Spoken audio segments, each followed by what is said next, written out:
Quite awesome movie reviews. This is Godless, which is a Netflix original limited series, which means it's just the run.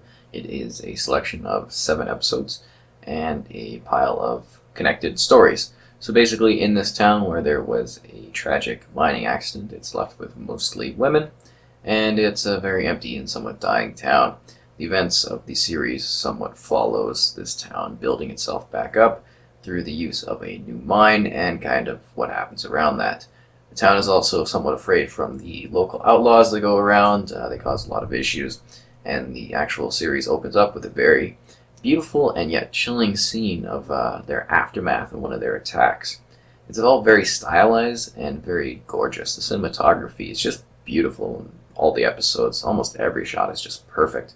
There's also some very stylized designs as far as the look and kind of the way that the color saturation changes in certain moments.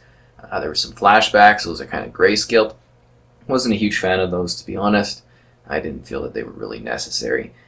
And while it's a show that's got many different kind of things going on, it does seem to focus around a certain individual more than everyone else, but you don't really see that as being totally apparent until later on.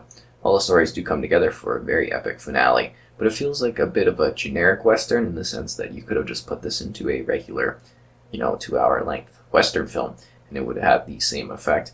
Despite all the time, it does feel a little bit stretched out at times and not as developed character-wise as it could have been for individuals.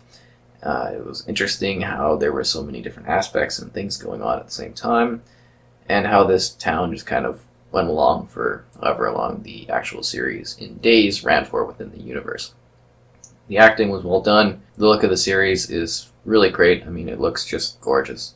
Again, the shots and the open background and landscapes were just beautiful. It's also very visceral and intense. Lots of gore, good use of, I guess, slow motion or more intensive scenes, especially later on.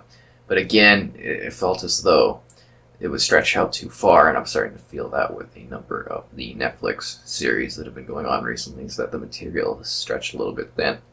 I would have liked to see the characters get more time, some of them, because they were just kind of in there and, just went along with it.